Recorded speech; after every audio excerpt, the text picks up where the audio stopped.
topic of today's episode, which is Until Dawn. Now, this is a video game that we've discussed in the past. Your characters are just the next victims of a vicious cycle. Here's on the Until Dawn movie. Until Dawn film adaptation features a new story and cast of characters. Get ready for Until Dawn like you've never seen it before. What if everyone in this game dies? This has happened already.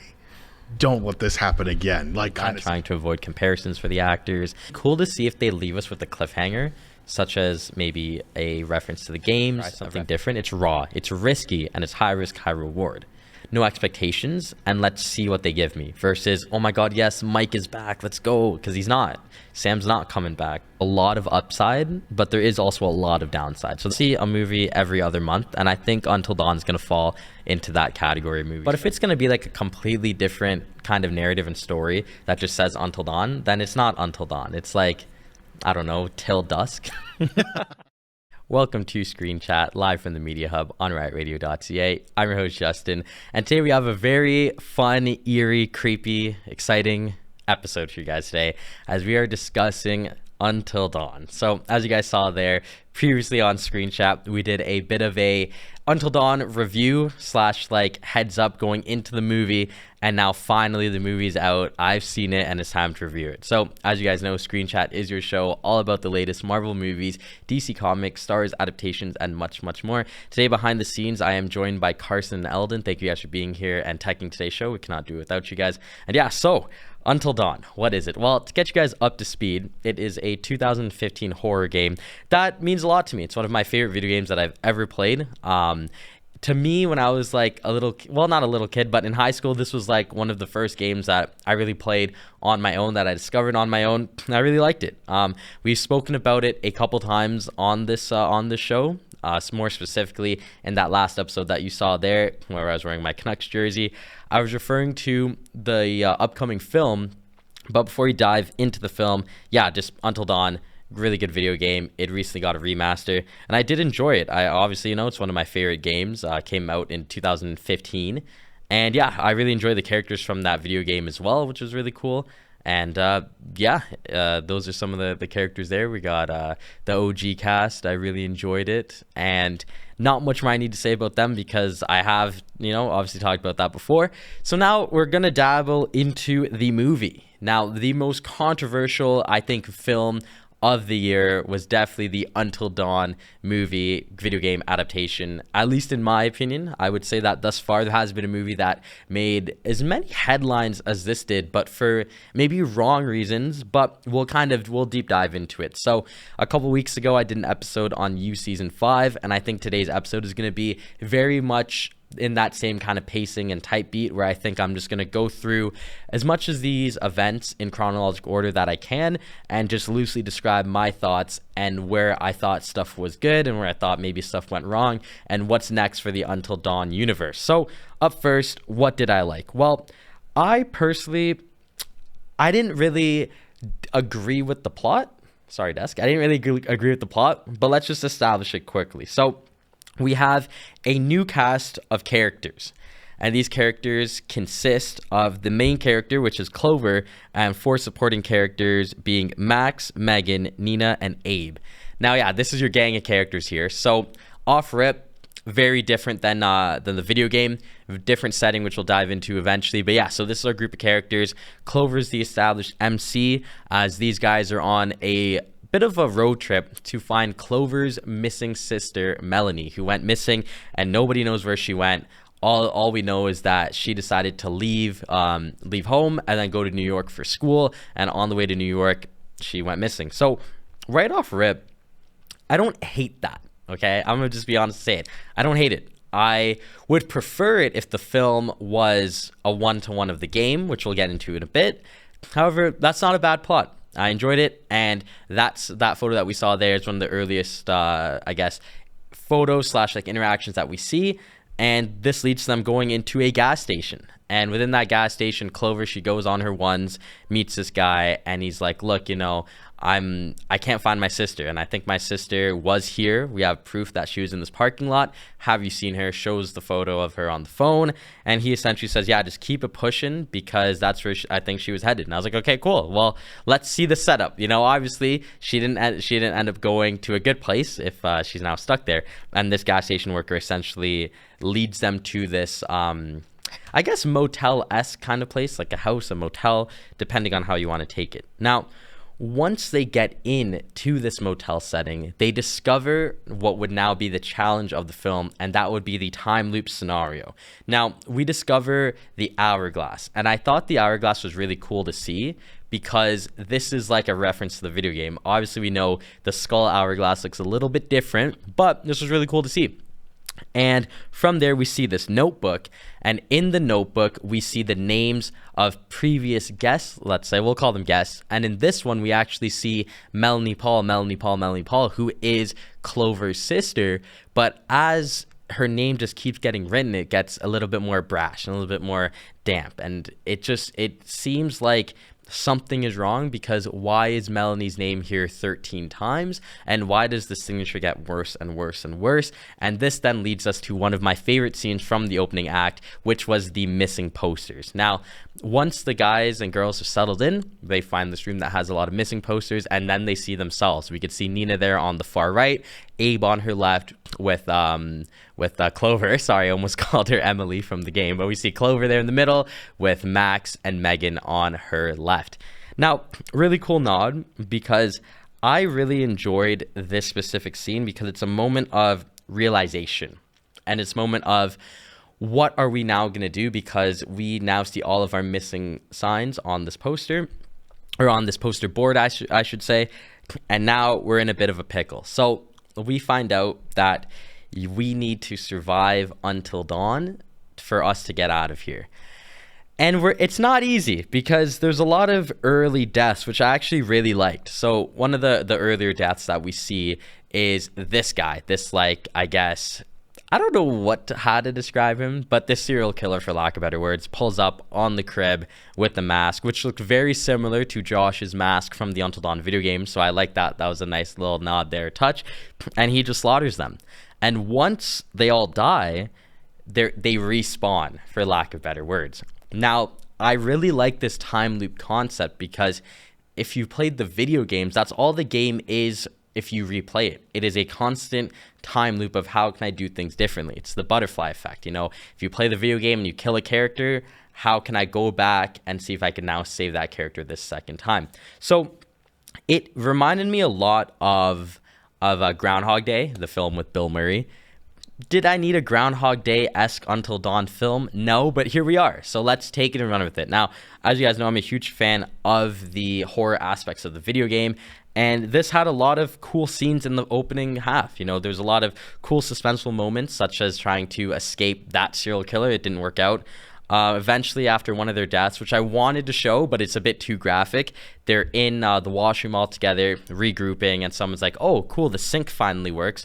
Pours them each a glass of water, and the water is actually a toxin, and we see human combustion. We see them all blow up. It was actually pretty funny, but it was cool though, because again, it's like, to me, yes, like the terms reset every time, but that's what I kind of liked. When you play Until Dawn, the video game, each time you replay it, it's the same missions, and how can I do things differently? Now this time, it's just a different scenario. It's like, well, last time when we were alive, there was no water. Now there is. Let's drink it, and boom, that kills us. That's wasting a day. And that's really important for this plot, because we find out that you only get 13 days in Until Dawn, like this new Until Dawn. So if you don't survive the 13 days, you're just a part of it now. You're done. So another thing that I really enjoyed about the opening, I guess, half were the different settings. Now, I really enjoyed seeing how they utilize this world that we don't know a lot about up to this point. And in their I believe it was their third go, they decide to leave the house that they're in, and then Clover discovers another house that just magically appeared that was not there. So I thought that was cool, because as the night continued, or I guess the trial and errors were had, different things presented themselves in the world. And within this I guess different setting-esque, we got a lot of jump scares. And you know what? They caught me off guard a lot, such as this old lady. She had a couple jump scares on us there with Clover. There is obviously a couple more things that happened that I couldn't show because it's a bit too gory, but that's pretty much the setting that we're in. Now, where stuff really starts to hit off, which I really enjoyed, was diving into the lore. And the lore of this starts with the Dr. Hill twist. Now, returning back from the video game, we have Dr. Hill here, and he is revealed to be the gas station worker. And I like this because it's the same actor, Peter Strombe, I think is how you say his name, and he is now back reprising the role as Dr. Hill. And he reveals what is going on, and he tells us X, Y, and Z, and he explains to us how in this world, if you don't survive the night, you become the night. And one of the things that he does, which I guess is a direct reference to the game, is that he is an ex-sanatorium worker, and the sanatorium is a huge part of the game.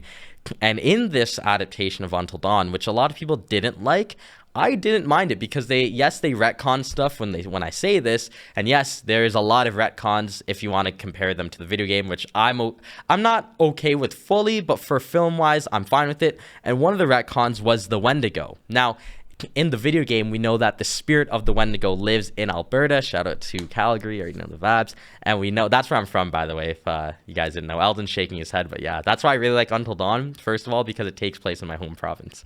That was for you, Eldon. That was for you. But all seriousness, back to this.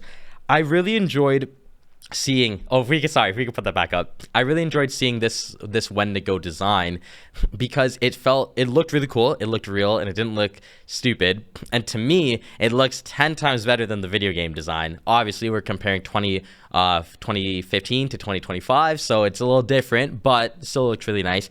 And Dr. Hill reveals that he himself created the Wendigo. He would capture people, and he'd essentially drive them and turn them into Wendigo within their lore. Now, I really liked that. I thought that was pretty cool, and it made a bit of sense on the film because the video game is very good, but it has so much lore to where I discovered new facts about Until Dawn today, and I played the game 10 years ago. So how can you fit that much lore from the game into a film and not make it over dramatic or not make it over complicated? It's hard to do. So I'm not really mad at this specific retcon because we actually see how Dr. Hill, I guess, turned the people into Wendigo. So Dr. Hill establishes that Clover is the main character of this story, and it's worth noting that he also establishes that one person has to die for everybody else to survive Until Dawn, or they're all just going to be a part of the night. So that was really clever to me because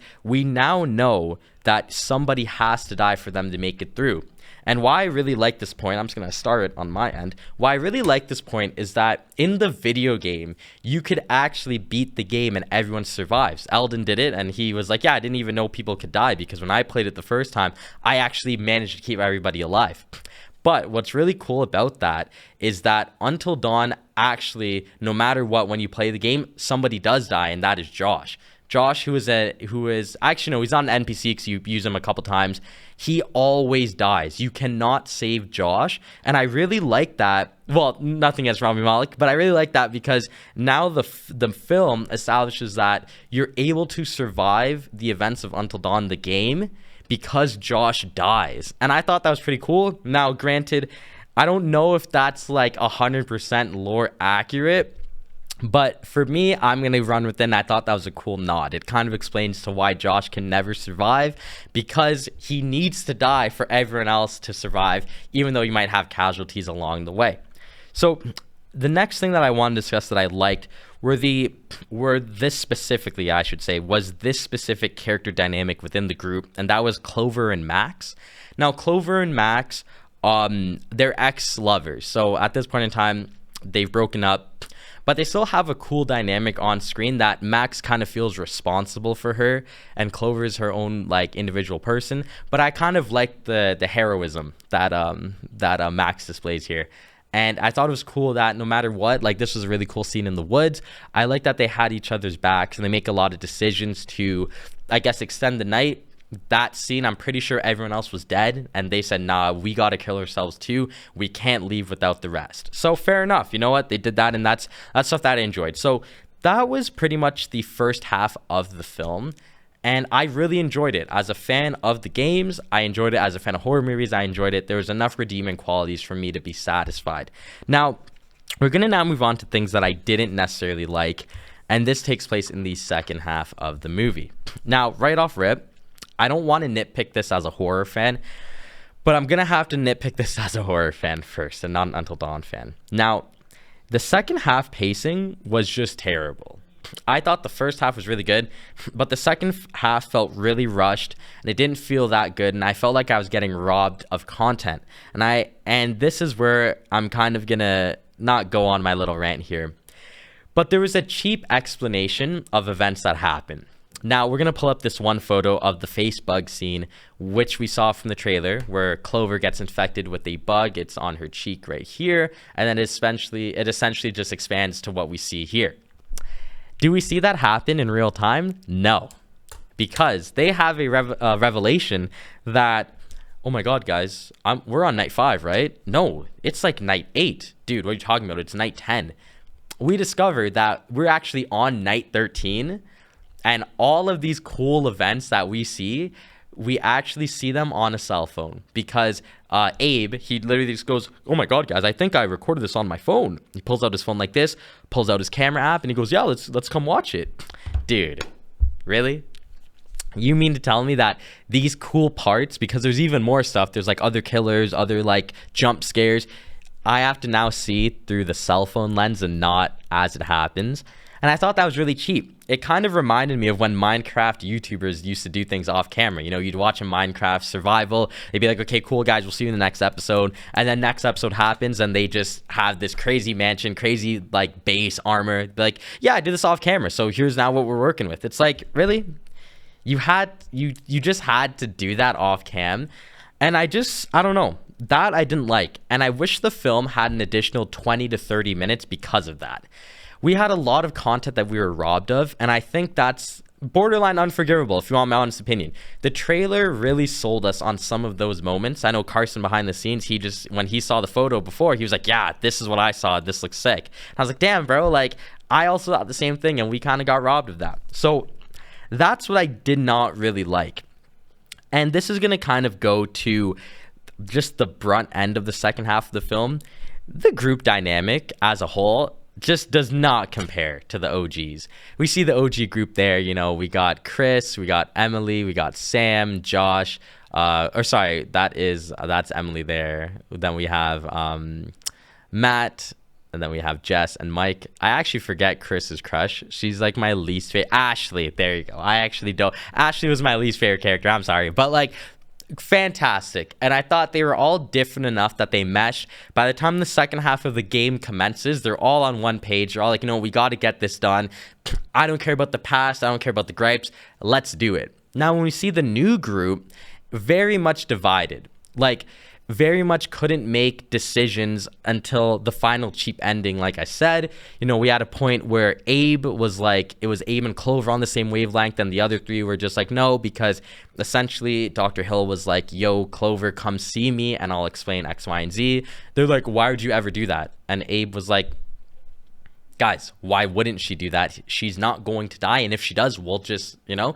So I didn't like that they weren't really on the same page until the end. And it was like, then eventually Megan, she just left. And like, Megan I liked, she was a really cool character, but then she just left, and they discovered that she left to go see Dr. Hill through the phone. But it's like, why couldn't we get a scene of that? Why couldn't we see that in real time and saw the emotions? Now we're just playing a cat and mouse game for Megan, who ends up just getting captured as well. So love Megan, but she didn't even have like a heroic ending either. She goes through the door solo and then gets captured. I was like, okay, it's whatever. So that's where I find the second half was very rushed. And now this kind of brings me to the next point, was the Clover and Melanie reunion. Now, it gets revealed that Melanie gets turned into a Wendigo. And I love that. I was like, that is so cool. That's very much similar to Hannah from the Until Dawn video game. She was obviously Josh's sister. And yeah, it was really cool, but I felt like the moment was a little underwhelming. It was like Clover just accepted it right from the off, fought her, and I think killed her, or like beat her enough that she escaped. Don't know about y'all, but like if one of my siblings turned into a Wendigo and I was face to face with them, dude, I think the trauma of that alone, I think I would be frozen. I don't think there'd be no human adrenaline, the sixth sense. Like, no, bro, like, and you mean to tell me that she just accepted that? I don't know. I thought that was really cheap. But what I did like at the end was this kind of setting. Rushed, but the setting that Dr. Hill and Clover had was very much like the video game during Josh's therapy sessions. So Clover and Dr. Hill end up in Dr. Hill's office. I couldn't find a good photo from the film, so let's just discuss it from the video game point of view. And Dr. Hill essentially says that that you are the main character. You are my patient. And tonight is a reflection on you and your fears. Loved it. I thought that was great. You saw the monitors like how you see them in the game. And in the video game, you see Dr. Hill use those monitors to show Josh what he's doing. I don't know why. Sorry, we're not on Disney Channel. But now you see Dr. Hill do the same thing for Clover to show her, these are your friends and this is what's going on because of you. And I like that. It established Clover as the MC, but what it also did was set us up for a very cheap ending. And this is kind of like where like my biggest gripe was. So I mentioned earlier the human combustion, I guess, part of the film and what that brought. And it brought because they drank the water. Now, Dr. Hill's given his big monologue and his coffee cup is there and there's like water dripping. And then she just like slightly moves it, literally like this, just, and then lets water drip into it. And then Dr. Hill drinks the water, or the coffee, the water-infested coffee is how I should say. And then he blows up and he dies. So Dr. Hill gets defeated by Clover and he now becomes the one who dies. I like that. I thought it was really cool. It was really clever. The way he died was a little cheap, if you ask me. But it was really cool to see the rules being followed. And he was the one that died. And then eventually we get the happy ending that everybody survived until dawn. So I thought it was cool. We got a decent ending, but a very much rushed second half. Now, this is what I wish we got. I wish we got just an additional 20 minutes. I think I said that earlier. And the Wendigos. I feel like the Wendigos were very underutilized in this movie. There's a really cool scene of the Wendigos again. And this was cool because we see them with Clover there. And this kind of reminded me of the game, because in the video game, when you interact with the Wendigos, you have to stay still. And then when you stay still, they can't see you. Now, we didn't officially get that. That wasn't an established lore piece, and I'm pretty sure they could still see you in this. But I just wish we saw them a bit more. The video game feels like it's like Josh is the immediate villain, but the main villain are the Wendigos. This one kind of felt like the Wendigos were just like the villain that were in your face, but the real villain was Dr. Hill. I didn't love that. I really like Peter Stormae's portrayal of Dr. Hill again, but I want to see a bit more of the Wendigos. And the fact that we didn't get them as much as I wanted, that kind of hurts, but it didn't make or break the movie for me. I wish we saw them more, but it is what it is. Now, references. This film had a really interesting tease at the end. So as Dr. Hill is given his monologue about how Clover is the MC, we then see this character, this patient. And who is that? That is none other than Josh from the Until Dawn video game, who we know is one of Dr. Hill's patients. And what I liked about this, for me, is that this established that this movie takes place after the Until Dawn video game. A lot of people have been getting confused online and have been saying that, no, it actually means that this takes place before. No, I did not take that at all. I took that as Josh was yesterday's patient, and now today's patient is Clover. So what I liked about this is that this makes me think that Josh is the real MC of the Until Dawn video game, which we kind of knew, but this establishes it. And now Clover is the current day Josh, but this time she actually survives. Now, this is where things get interesting though, because the closing shot of the film, and I couldn't find a good enough image for this to really bring up, but the closing shot of the film is a little nod to the video game. Now, it is this really cheap lodge in the snow, and a lot of people take that as the Washington Mansion. Dude, really? They're like, to me, if you're a fan of Until Dawn, you really think this little ski lodge is the representation of the Washington estate? I don't know. I don't buy that. I don't think it is. I think that was just a little Easter egg to show us that there is other stuff out there. People have been online in uproar saying that, oh my God, this means that it takes place before the video game, which makes no sense. Dude, how did you take it in like that? In fact, and this will be kind of funny, when I saw the little lodge, I thought it was the quarry house. I thought it was the quarry ski house just in snow. I didn't think it could even be the Washington Mansion because we just saw Josh's file, and then afterwards we see a different setting. So I just don't think it was the mansion that everyone thinks that it was. So that was kind of like the Until Dawn movie in a nutshell. I know I say in the intro, if this is just a film that takes place in the Until Dawn world and they just label it Until Dawn, then it's not Until Dawn. It's what? Till Dusk. It very much seemed like an Until Dawn universe-esque kind of film. Because I'll tell you what, if they made this into a video game, you could have called it Until Dawn 2. It could have been Until Dawn 2, like Return of the Wendigo, or like Until Dawn 2, or Until Dawn Resurrected, I should say. I don't think the film should have been just titled Until Dawn. And what's really funny about this is that I said this to Evan. So the guy that did this movie he did Annabelle Creation. One thing that I didn't like about the Annabelle films is that some of the movies I feel like were mistitled, such as Annabelle Comes Home. Dude, that movie should not have been called Annabelle Comes Home. It's such a mislead. This is such a mislead of a title because it shouldn't be Until Dawn. We see at the top there, every night a different nightmare. And that's cool. That's fine. But that's not the Until Dawn video game that we played. It takes a lot of inspiration, such as the Wendigos and Dr. Hill and the butterfly effect and the time loop. And I like that. But I think this film kind of failed us by calling it Until Dawn. It should have been called Until Dawn Resurrected or Until Dawn something, or like Until Dawn Can You Survive the Night, something like that in the official title. And like movie titles these days are a big trend, such as the Thunderbolts getting renamed post film as the New Avengers, which to me is stupid. But like this, if they retitled this after the fact, I actually would have been okay with that. I thought that would have been good. So just like a reflection on the movie, yes, that's kind of how I look at it. I enjoyed it. I would have liked it a bit more if it stayed a bit more true to the lore, if it added a couple things here and there, and maybe was a tad bit longer. Did I hate the movie? No. Is it the best video game movie of all time? Absolutely not. Is it the best horror movie of all time? No. Is it the best horror game film adaptation ever? Probably not. But was it enjoyable enough? Yes. Do I regret seeing it? Absolutely not. Did it exceed expectations? Yes. 1000% it did, because I didn't think it was going to be that good. Well, that good in the sense of I was going into it with a disappointed mindset from the trailers and the plot, but I enjoyed it. Thought it was a good watch.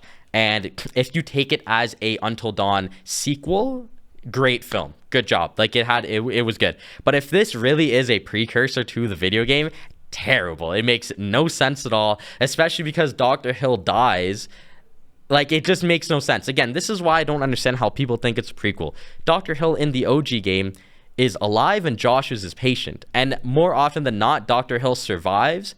In this movie, he already knows Josh and then dies. So how could it be a prequel? It makes no sense to me. And people that are confused about it online, I just think they're just not real fans.